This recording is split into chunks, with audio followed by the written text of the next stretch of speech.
Éternité en éternité, toi le Dieu de toute éternité. Voilà pourquoi nous pouvons te chanter. Voilà pourquoi, ô Dieu, nous pouvons te célébrer. Toi le Dieu qui ne change pas. Le même tu es hier, aujourd'hui et éternellement. Père, merci pour ce moment que tu nous accordes. Oui, de venir dans ta présence et nous asseoir à tes pieds pour recevoir instruction, pour être, Seigneur, ô Dieu, oui, formé, taillé et recevoir, Seigneur, ô Dieu, la forme qui te plaît. Bénis ces instants, ô Dieu, et conduis-nous par ton esprit. Merci, Père, de nous sanctifier par ta parole. Merci, Père, oui, de couvrir cet espace par le sang de l'agneau. Père, nous te recommandons tous ceux qui sont en chemin pour ces lieux. Au nom de Jésus, Amen. Shalom, frères et sœurs. Nous sommes en assemblée générale, les assemblées de Dieu de la République démocratique du Congo depuis le lundi. Et n'oublions pas de prier pour ces assises. Amen. Chez nous, dans nos maisons, plaidons afin que Dieu nous assiste et dirige cette assemblée selon sa volonté. La fois dernière, nous avons vu le chapitre 9 de Josué. Et ce chapitre 9 nous a appris une grande leçon. Et quelle était cette leçon? C'était d'une part la négociation et d'autre part la compromission. En résumé, nous nous sommes dit que nous, enfants de Dieu, nous devons faire attention avec les valeurs absolues de notre foi. Nous, chrétiens, nous devons faire attention avec nos convictions.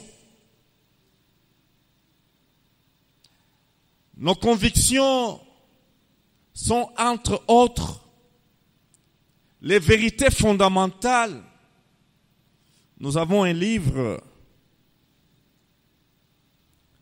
intitulé « Ce que je crois ». Alléluia. Nous avons un livre là, des éditions Vida, intitulé « Ce que je crois ». Et par là, nous avons nos convictions chrétiennes. Ce que je crois, c'est ce qui me conditionne. Ce que je crois, c'est ce qui détermine ma marche. Ce que je crois, c'est ce qui détermine mes choix. Ce que je crois, c'est ce qui détermine mes options. Alléluia. Nous devons faire attention avec nos convictions. J'ai soutenu et j'ai dit, nos convictions, nous ne devons pas les négocier.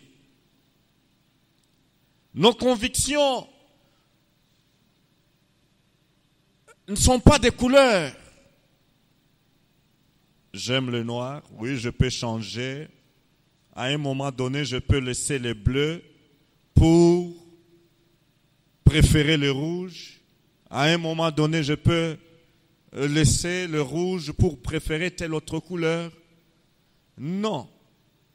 Nos convictions sont des vérités fondamentales. Alléluia. Et les convictions, on ne les négocie pas. Cela est parti des instructions reçues par Josué. Les villes que vous allez prendre en possession, vous devez les vouer à l'interdit. Ça ne devait pas se négocier. Et voilà, les Gabaonites ont négocié une alliance avec Josué. Et Josué, sans consulter Dieu, Josué a signé le traité de paix avec les Gabaonites. Sur fond de ruse. Et là, nous nous sommes attardés un peu sur la ruse qui nous a ramenés dans le livre de Genèse, au chapitre 3, où nous voyons les premiers méfaits de la ruse. Est-ce que Dieu a-t-il réellement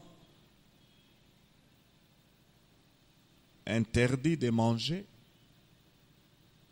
Et nous avons dit, nous devons prier Dieu afin que Dieu ouvre les yeux de notre esprit de sorte que nous puissions discerner toutes les ruses du diable. Et là, nous avons fustigé ce qui se commet dans l'église, les gens qui viennent dans l'église, qui essayent de se camoufler, de porter la peau des brebis alors que ce sont des loups ravisseurs. Et dès qu'ils ont atteint leur objectif, eh bien, ils jettent la peau des brebis qu'ils avaient portée pour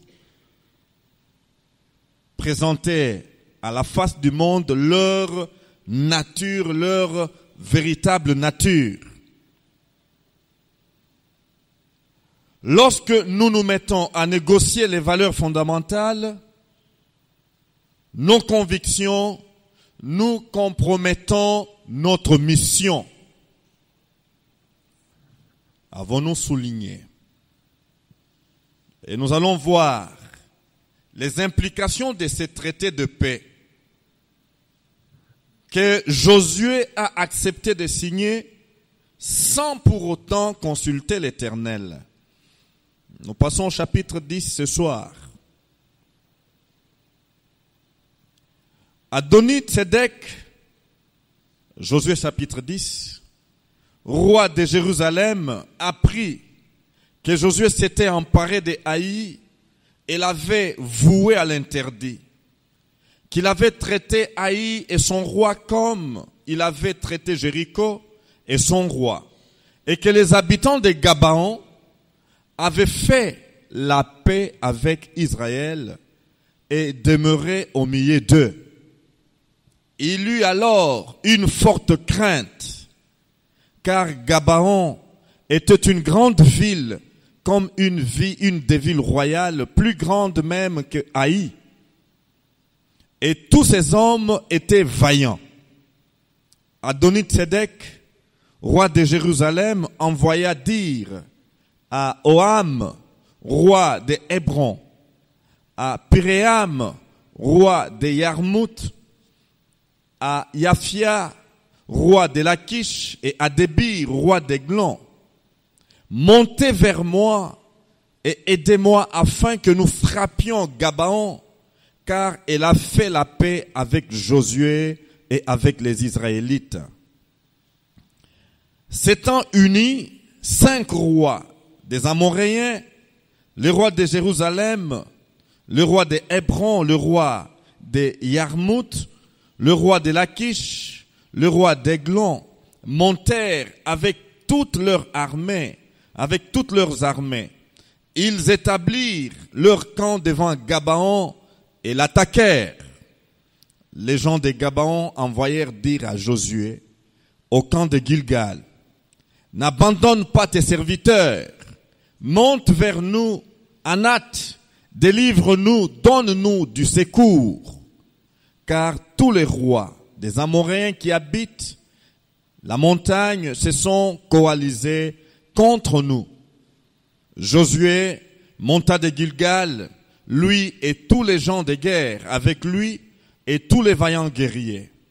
L'Éternel dit à Josué, ne les crains pas, car je les livre entre tes mains et aucun d'eux ne tiendra devant toi. Josué arriva subitement sur eux. Il avait marché toute la nuit depuis Gilgal. L'Éternel les mit en déroute devant Israël.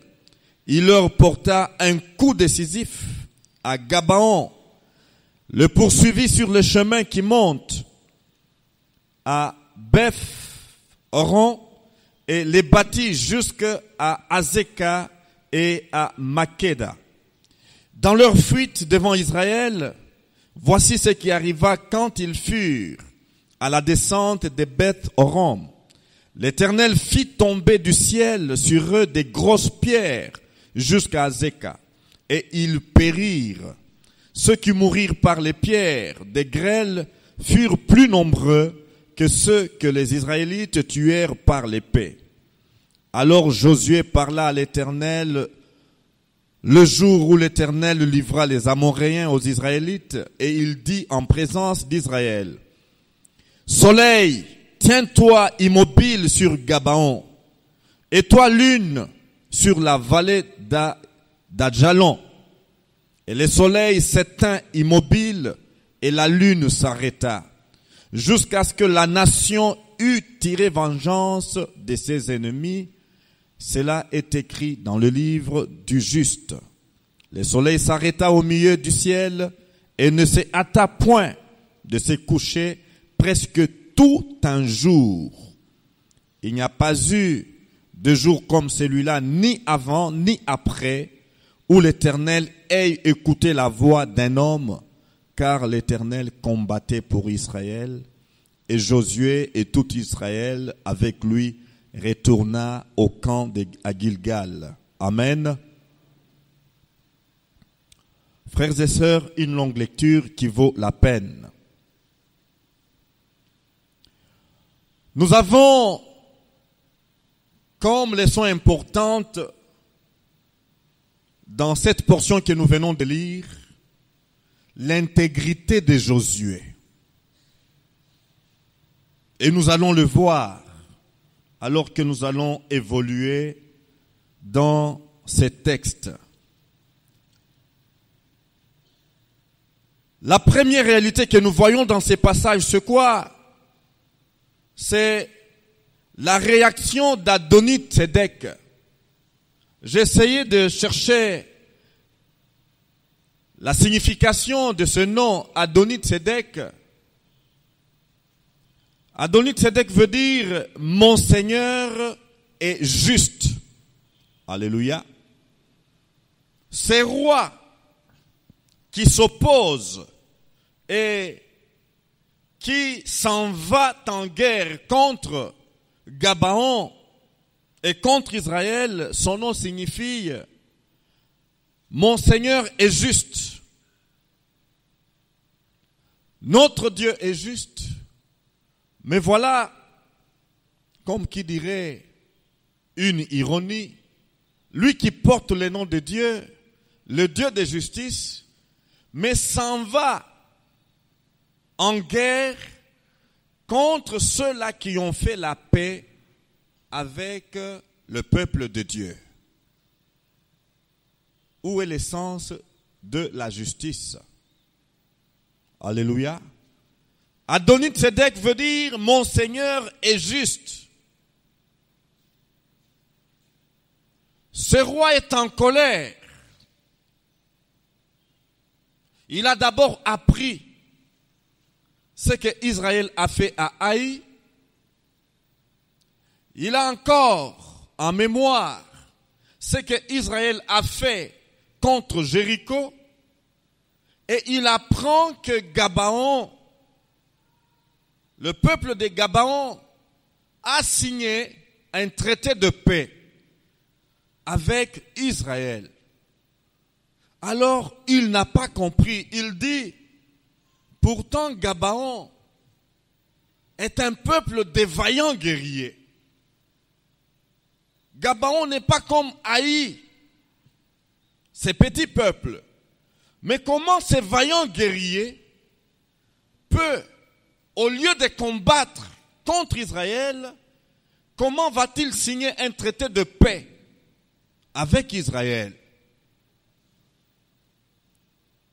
Et cela l'amène à déclarer la guerre contre Gabaon. En d'autres termes, on pourrait dire, il va discipliner Gabaon. Gabaon, tu es traître. Pourquoi tu nous as trahis en signant la paix, en signant un traité de paix avec Israël, notre ennemi commun?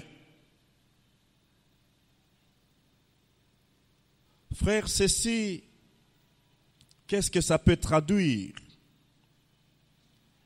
Autrefois, dans le monde, nous étions en bons termes, en bonne relation avec nos amis du monde, avec le membre de nos familles qui étaient aussi mondains comme nous. Mais dès le jour où nous avons signé la paix avec Christ, alléluia, dès le jour où nous nous sommes convertis à Christ, où nous avons reçu Christ comme notre Sauveur et Seigneur, nous avons déclaré la guerre contre nos amis d'autrefois. En d'autres termes, nous ne sommes plus en amitié avec ceux-là qui étaient nos amis autrefois. Je me fais comprendre. Nous devenons automatiquement leurs ennemis par notre alliance, notre accord avec Jésus.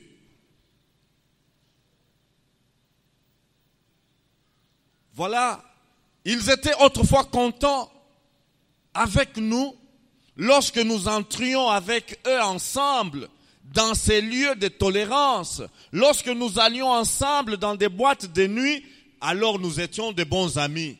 Lorsque nous allions peut-être chez les marabouts ensemble, nous étions de bons amis. Lorsque nous étions ensemble dans les fétiches, nous étions de bons amis. Lorsque nous étions ensemble, je ne sais pas, dans quelle sorte de pratique, là, on était des bons amis. Mais dès le jour où nous avons abandonné ces choses pour nous tourner vers Christ, eh bien, nous sommes devenus à abattre. Et c'est cela la réaction d'Adoni-Sédek. Et cela doit nous rendre sages par rapport à nos vieux amis, à nos vieilles relations qui sont restés mordicus dans leur camp. Alléluia. Que Dieu nous aide. Et qu'est-ce qui se passe?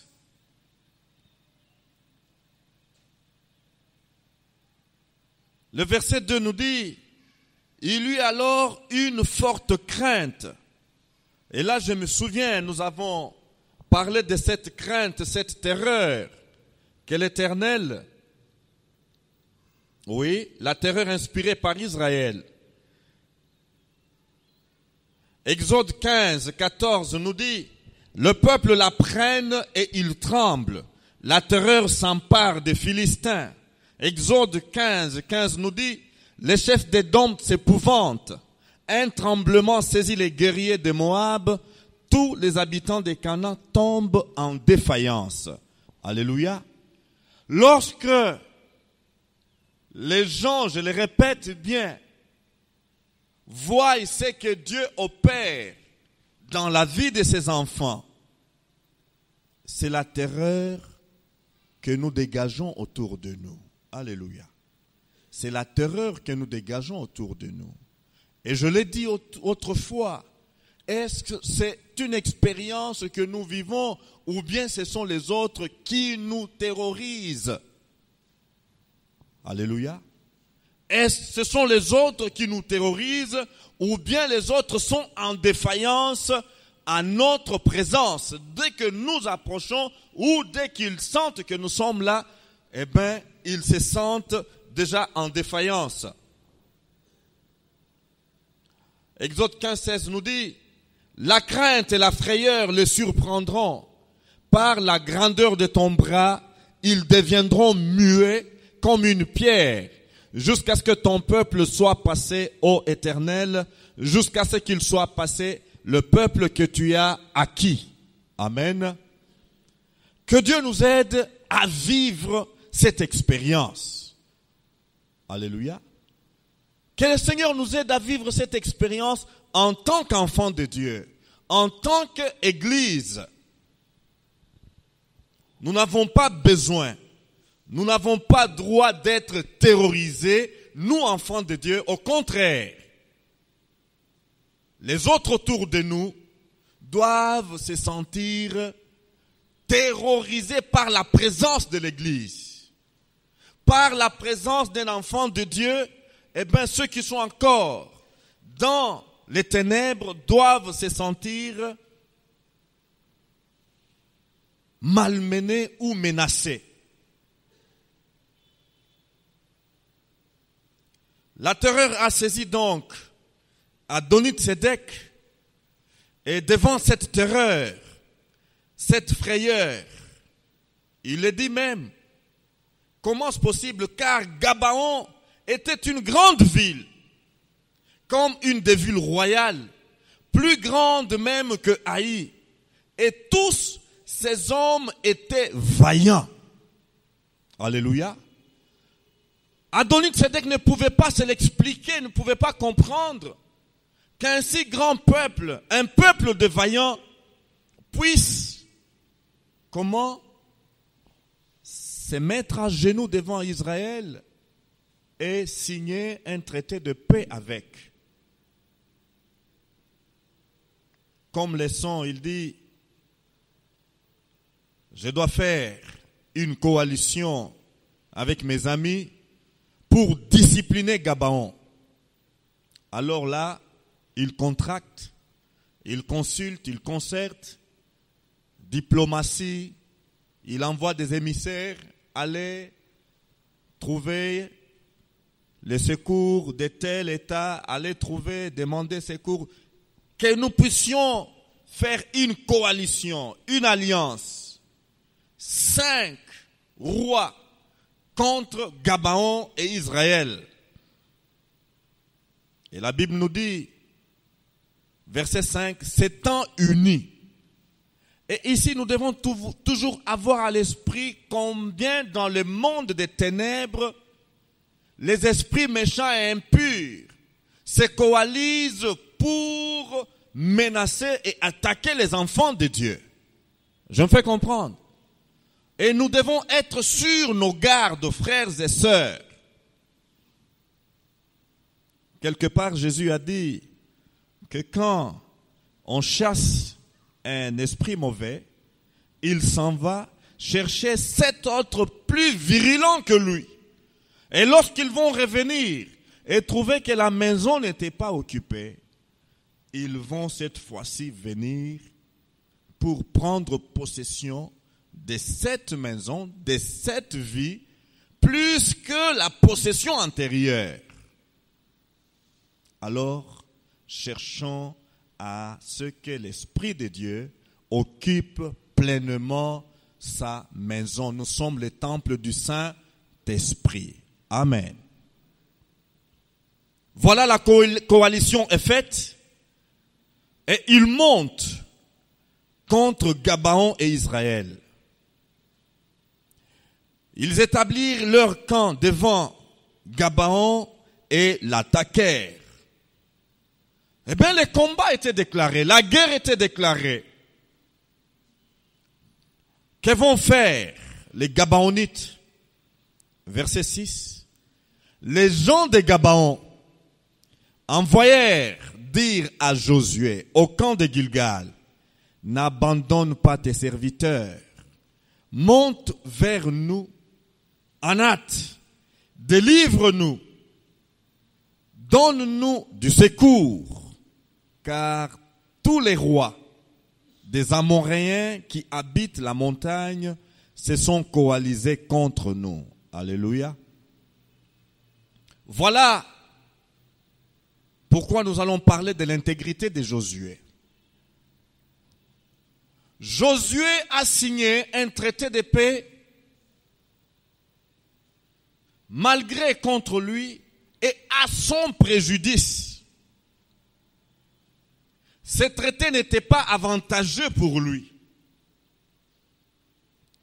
Ce traité était teinté, avait des germes, des problèmes, car traité signé sur fond de ruses, sur fond de mensonges. Josué pouvait, dans notre monde aujourd'hui, dire non, vous n'avez pas été clair, vous n'avez pas joué franc jeu, j'annule, je me désengage. Nous nous souvenons ici chez nous, dans les traités commerciaux, nous avons entendu parler de ces traités léonais ou quoi encore? Contrat léonais. Nous avons appris cela, n'est-ce pas? Les spécialistes, les experts ont dit non, ces amis-là ont vraiment profité, je ne sais pas, du manque d'expertise des Congolais ou de la faiblesse des Congolais qui sont toujours donnez-nous, pour prendre la part du lion. C'est pourquoi même on dit léonais. Prendre la part du lion. Et le monde entier a pris position pour les Congolais. Et il semble, je dis bien il semble parce que je n'ai pas suivi les dénouements de cette crise-là, il semble qu'on a révisé ces contrats-là. Je me fais comprendre. Et voilà, que va faire Josué, lui, qui a été trompé? Parce qu'il le dit, si vous suivez la deuxième partie du chapitre 9, Josué va leur dire, mais pourquoi vous nous avez trompés alors que vous habitez au milieu de nous, vous ne venez pas de loin comme vous l'avez prétendu, pourquoi nous avoir menti? Mais la signature était déjà donnée. Avec les avantages et les inconvénients, Josué devait supporter son engagement. Alléluia. Frères et sœurs, il y a un passage là dans la Bible qui nous dit combien les choses de Dieu ne sont pas les choses du monde. Voyons les psaumes 15. Psaume chapitre 15. Et ça doit nous interpeller. Psaume chapitre 15, verset 4. Il est dit, il repousse celui qui est méprisable à ses yeux, mais il honore ceux qui craignent l'Éternel. Il ne se rétracte pas s'il fait un serment à son préjudice. Alléluia. Il ne se rétracte pas s'il fait un serment à son préjudice. Josué avait fait un serment à son préjudice. Josué s'était engagé à son préjudice. Josué avait signé un traité de paix à son préjudice. Qu'est-ce qu'il va faire maintenant? Est-il toujours lié par ses serments? Ou va-t-il se désengager?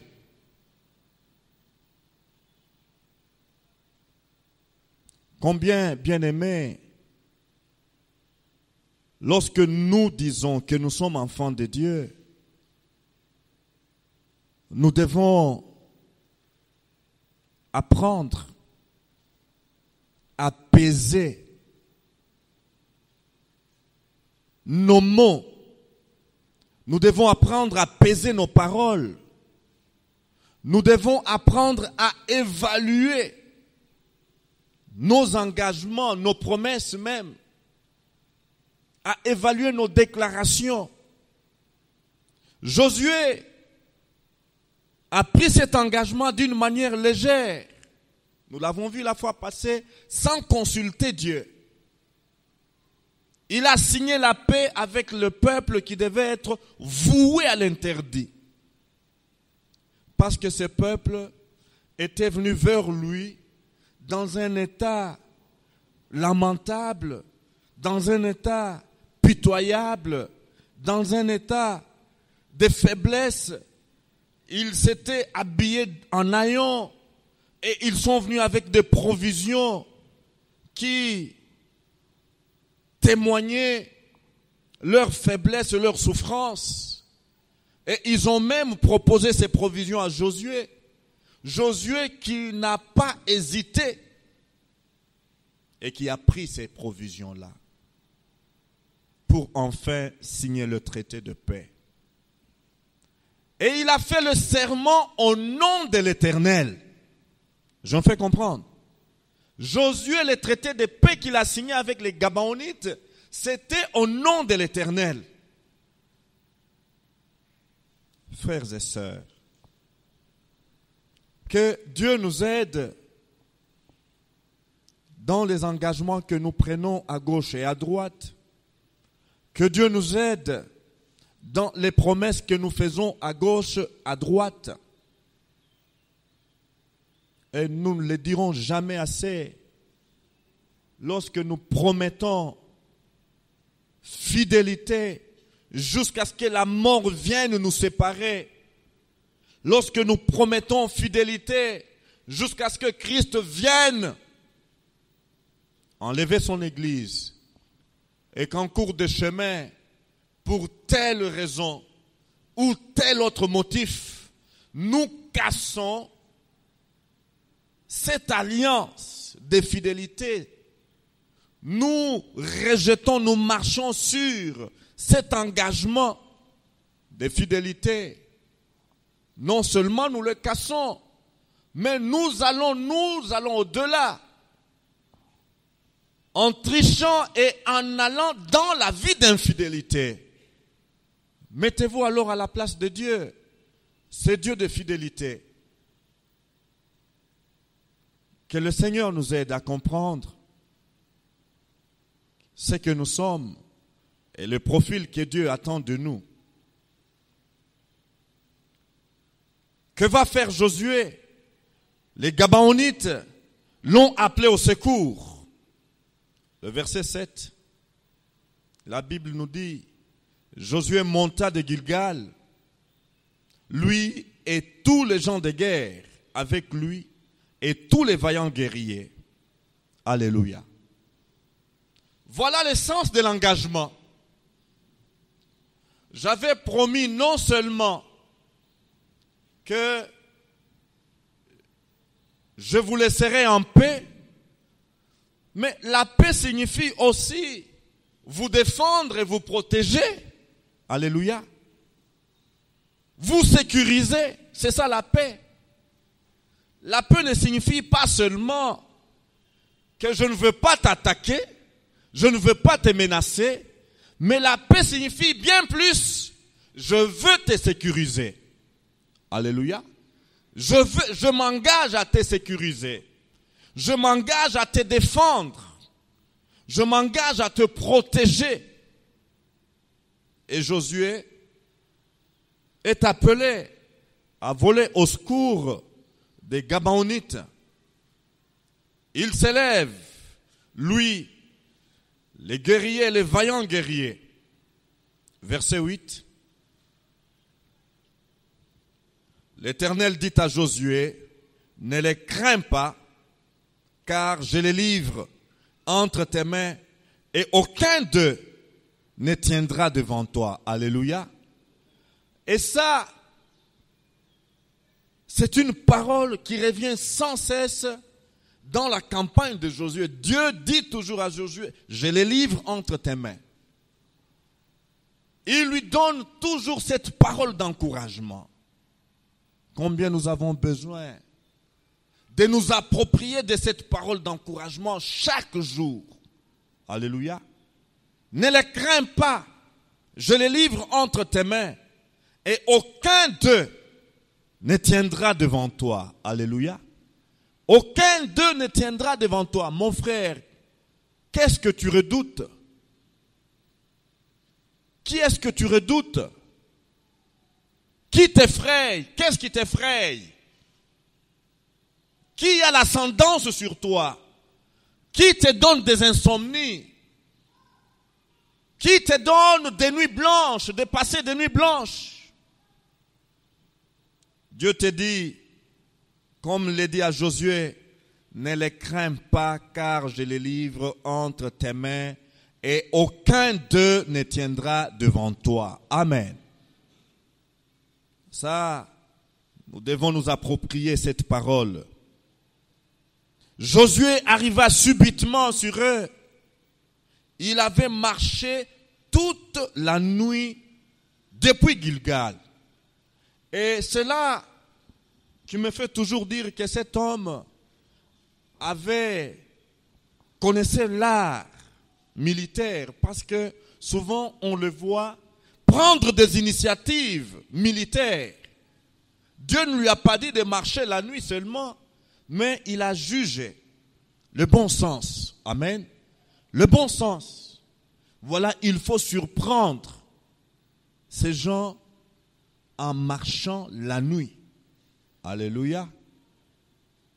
Je ne sais pas si vous avez suivi un documentaire qui passe sur la mort de Ben Laden.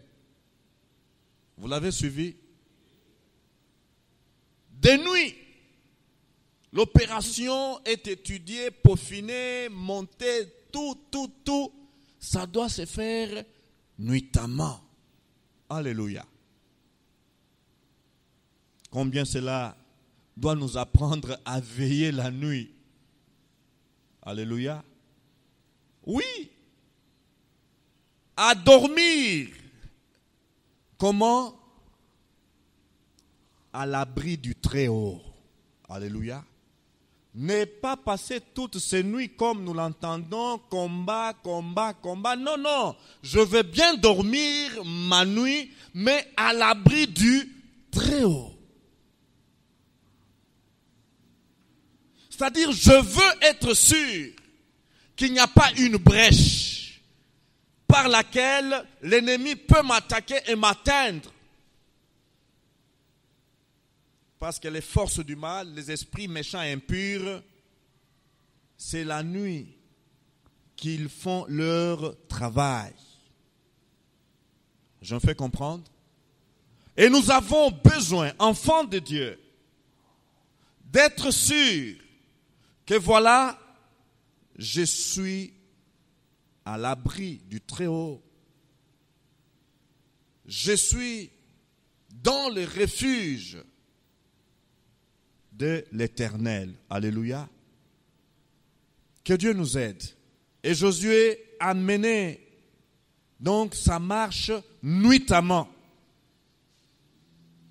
Il arriva subitement, il nous est dit, sur eux. Il avait marché toute la nuit depuis Gilgal. L'Éternel les mit en déroute devant Israël. Il leur porta un coup décisif à Gabaon, les poursuivit sur le chemin qui monte à Beth-Horon. Frères et sœurs, l'engagement de Josué à combattre pour les Gabaonites nous enseigne l'intégrité, le respect de la parole donnée. Alléluia. J'ai promis de vous laisser en paix, de ne plus jamais vous attaquer, de ne plus jamais verser votre sang. À notre préjudice, j'ai promis de vous protéger, de vous sécuriser. Il est vrai que les Gabaonites, par cette alliance, par cet accord, étaient voués aux corvées. Ils étaient là pour casser les bois, pour puiser de l'eau, ainsi de suite. Tous ces travaux, terre à terre, étaient leur charge. Mais la charge de Josué et des Israélites, c'était la charge qui était supérieure. Alléluia. Voilà Josué face à face avec sa conscience. Il respecte sa parole donnée. Il respecte l'engagement pris. Il respecte les serments qu'il a prêtés. Oui, au nom de l'Éternel. Et cela, même que cela était contre ses propres intérêts. Donc à son préjudice, Josué tient à respecter cela.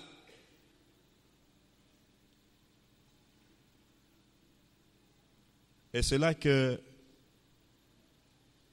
nous avons besoin, frères et sœurs, à demander à Dieu de nous aider.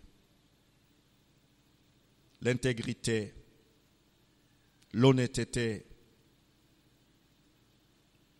Quelqu'un a dit, l'opinion d'un honnête homme, c'est de ne plus avoir une autre opinion ou une deuxième opinion. Quand il a donné son opinion, il reste sur cette opinion-là. Il n'en a pas une deuxième.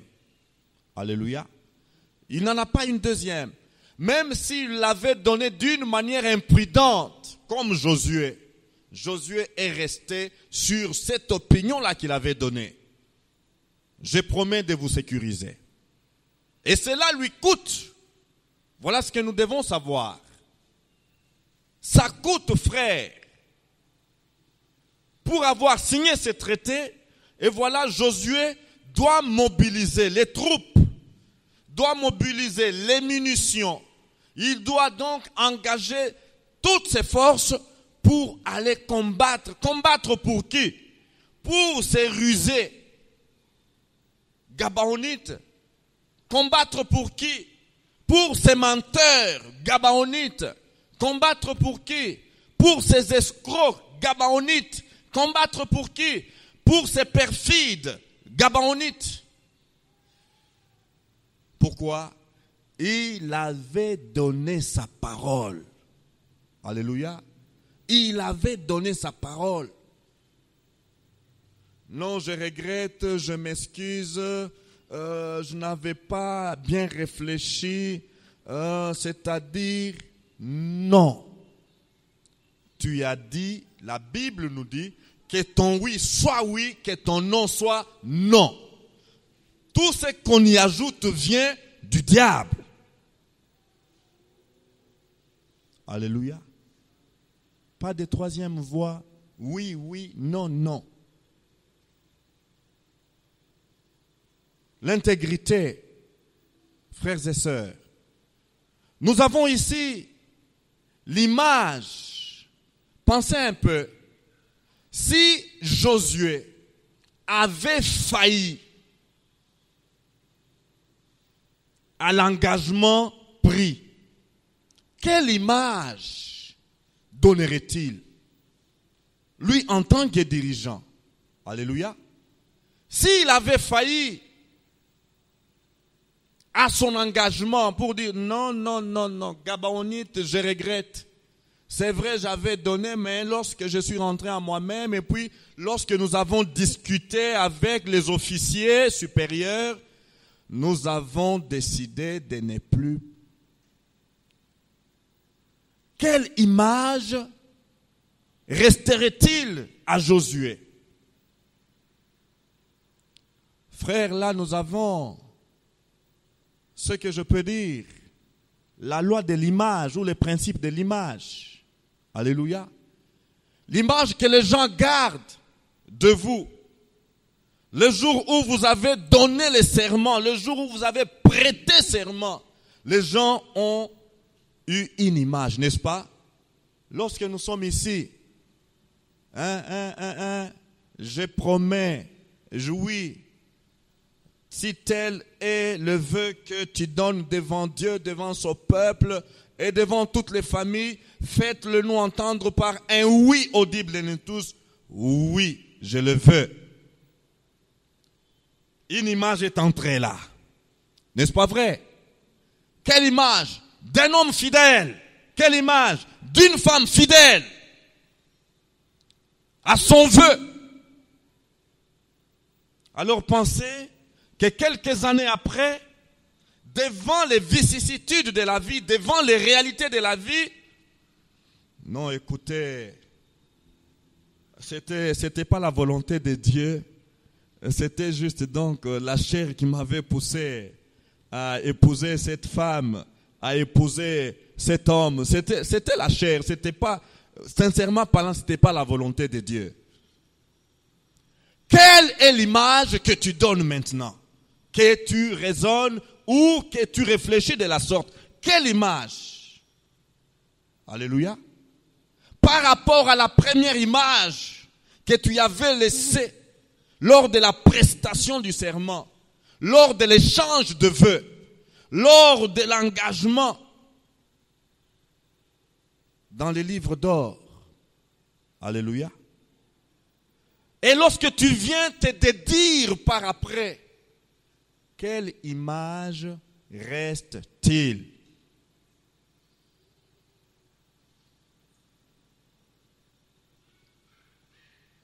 Frères, sœurs, la plupart des fois,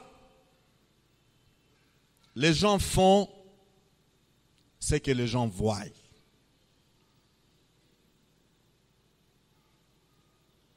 Lorsque nous voyons ici, lors d'échanges de vœux du mariage, eh bien, les autres qui sont dans les bancs, ils disent, moi aussi, dans 2 ans, dans 5 ans, je passerai là-bas. Alléluia.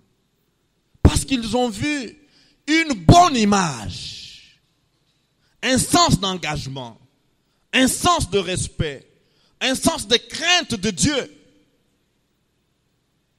Mais 5 ans après, 5 ans même c'est trop, 2 ans après, oh voilà, ils ne sont plus ensemble.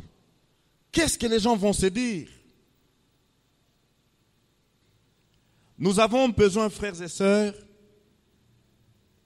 à vivre de manière que les gens puissent nous faire confiance. Alléluia. Vivons de telle manière que les gens nous fassent confiance, que les gens croient en nous. Je suis toujours dans la problématique de l'engagement de Josué. Pour dire, si Josué s'était rétracté lorsque les Gabaonites sont venus vers lui pour lui dire, eh bien, Josué, voilà la chose tant redoutée est arrivée, viens nous secourir. Que resterait-il de l'image de Josué?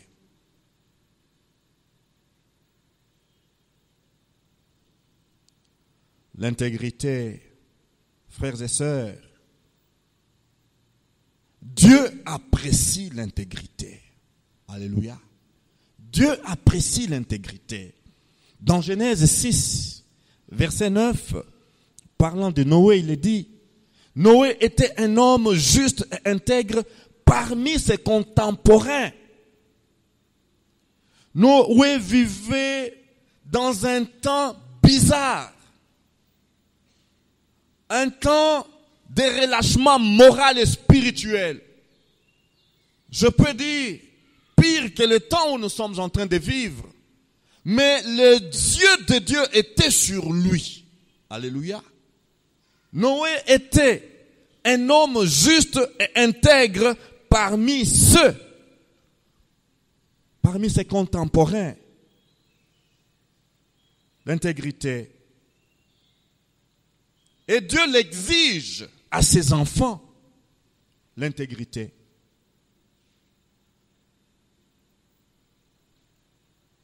Il dit à Abraham, alors qu'il avait atteint l'âge de 99 ans, 99 ans. Genèse 17, 1. Je suis le Dieu Tout-Puissant. Marche devant ma face et sois intègre. Alléluia. Sois intègre, sois honnête, sois juste. Intègre dans tes pensées. Intègre dans tes sentiments. Intègre dans tes paroles. Quand tu dis oui, c'est oui. Que le Seigneur nous aide, frères. Moi qui vous parle, j'ai besoin de vivre cette dimension-là du témoignage chrétien. Alléluia. J'ai besoin de vivre l'intégrité. Seigneur, aide-moi à être intègre dans les petites choses, dans les petits engagements. Aide-moi à être intègre. Et si nous faisons de l'intégrité notre cheval de bataille, je pense que Dieu sera fier de nous. Alléluia. Autant nous les voyons fiers de Noé, il dira, ils sont intègres. Mes enfants. Et à Salomon, il dit, si tu marches en ma présence, 1 Roi 9, 4, si tu marches en ma présence, comme a marché ton père David, avec intégrité de cœur et avec droiture. Alléluia. Frères et sœurs, par motif d'intégrité, par motif du respect de paroles données, Josué n'a pas hésité sur le moyen à engager pour protéger les Gabaonites, ces roublards, ces menteurs. Josué n'a pas hésité sur les moyens, sur les coûts, parce qu'il avait promis, il avait fait la paix avec eux, eh bien, il est allé jusqu'au bout de son engagement. Alléluia. Alléluia. Et c'est ça le sens d'intégrité, frère. Que Dieu nous aide. Même lorsque cela est à notre préjudice. Je me fais comprendre. À notre préjudice, c'est-à-dire, nous n'y tirons aucun bénéfice. Sinon un bénéfice moral parce que nous avons donné notre parole. Alléluia. Mais sur le plan matériel, sur le plan finance, sur le plan de moyens, nous perdons, nous sommes perdants.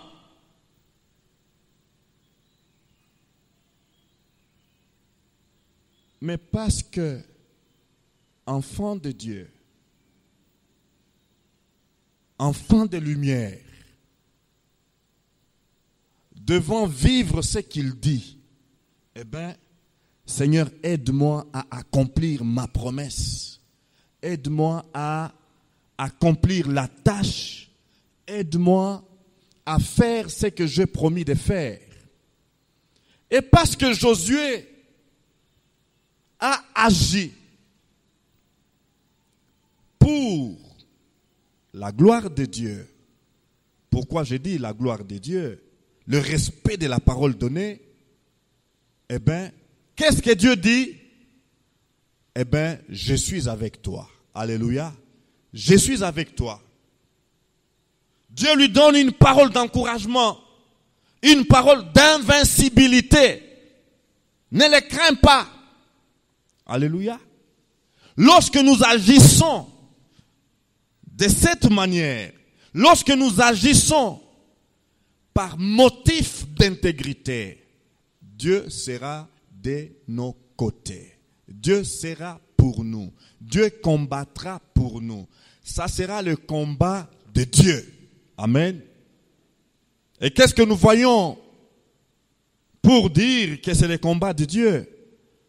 Le verset 10 nous a dit, l'Éternel les mit en déroute devant Israël.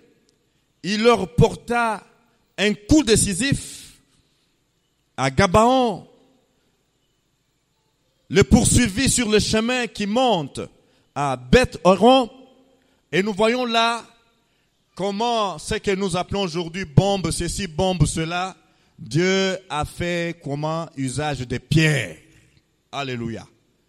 Usage de pierres. Les pierres sont descendues sur les ennemis de Gabaon, les ennemis d'Israël, et les pierres que Dieu a lâchées ont fait plus de victimes que l'épée du peuple d'Israël n'en a fait. Alléluia. Les combats appartiennent à l'Éternel. Lorsque nous restons dans les principes de Dieu, lorsque nous marchons dans les voies de Dieu, lorsque nous suivons les voies tracées par Dieu, Dieu prend le contrôle de la situation. Alléluia. Et Josué va faire la prière. Quelle prière? Une prière de foi. Alléluia. Nous l'avons vu au verset 12. Il dit, soleil, tiens-toi immobile sur Gabaon, et toi lune sur la vallée d'Adjalon.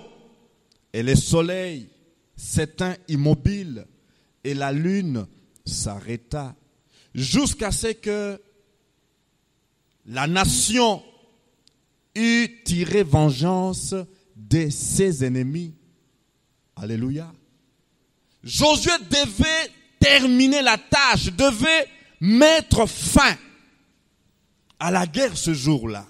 S'il te plaît, Seigneur, eh bien, soleil, arrête-toi. Jusqu'à ce que je voie le dernier cadavre de mes ennemis. Alléluia. Jusqu'à ce que le dernier survivant ou le dernier fugitif soit arrêté. Soleil, arrête-toi, et toi, lune, suspends ta cour. Alléluia. Quelle prière!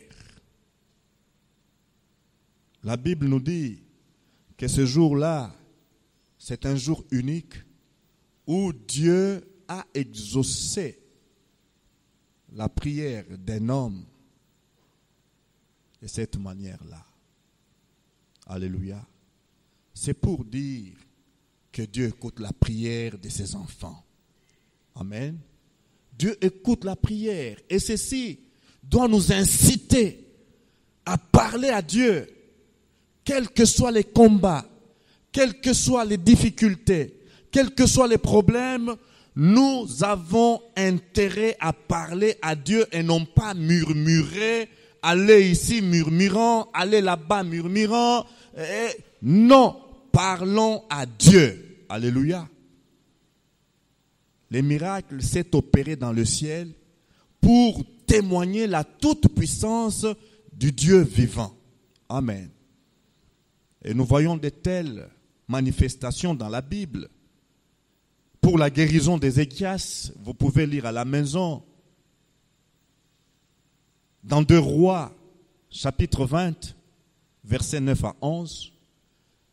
Ésaïe a prié, mais Ézéchias, animé de doute, il va demander un signe. Ésaïe va lui dire, bon, que veux-tu? Que l'ombre recule de 10 degrés ou avance de 10 degrés? Je me fais comprendre? Et Ézéchias dira, non, avancer c'est la normale des choses. Mais reculer, en tout cas, là ça sera un miracle.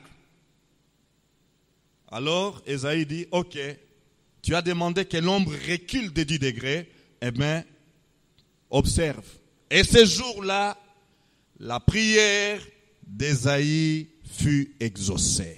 Alléluia. L'ombre recula de 10 degrés. Vous faites la géométrie, comprenez ces choses. Amen. Autre situation similaire, c'est lorsque le maître a rendu l'âme sur la croix de Golgotha. Matthieu 27 nous dit, depuis la 6e heure, c'est-à-dire 12 heures, Jusqu'à la 9e heure, il y eut des ténèbres sur toute la terre. Amen. Notre Dieu, c'est un Dieu des miracles. Amen. Nous allons baisser nos têtes. Nous parlons au Seigneur.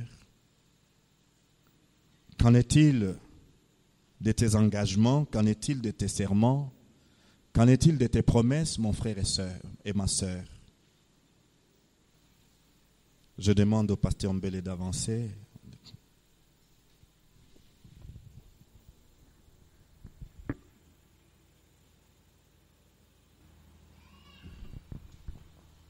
Nous sommes en prière et nous prions par rapport à cette parole que nous venons de recevoir. L'intégrité devant Dieu et devant les hommes par rapport à nos engagements, nos promesses. Fidèle, fidèle, fidèle jusqu'à la mort. Fidèle. Pendant que nous chantons ensemble, nous prions en même temps. Oh, chrétien jusqu'à... Alléluia.